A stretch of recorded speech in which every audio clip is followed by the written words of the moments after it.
the kind of the really sad thing about this story, about the entire Occupy movement, okay, is the fact that a fairly small group of people were camping out in tents in some major cities. Now, this is the United States of America. Let's not fool ourselves. People sleep rough in cities every single night. Thousands, hundreds of thousands of people. People die in the gutter in the United States. The United States of America has for 30 years accepted people living in the streets, people living in cardboard boxes, people sleeping in dumpsters, people eating out of dumpsters. This is purely acceptable. No one really cares. Homelessness isn't even really an issue in the United States anymore. The thing is, though, these people who were sleeping out, which is something that hundreds of thousands of people do, were criticizing the banks. And the horrible thing, you see this in RT, which is pretty much an arm of Putin's Russia.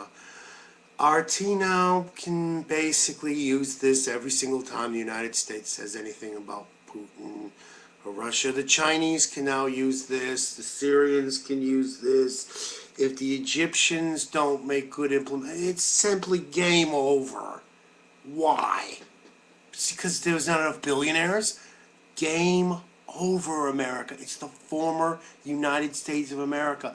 You will never again be able to lecture anybody about free speech.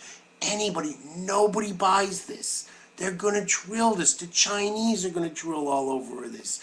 Venezuela's going to go nuts over this. This is going to be huge news in Cuba. The Russians will be on it.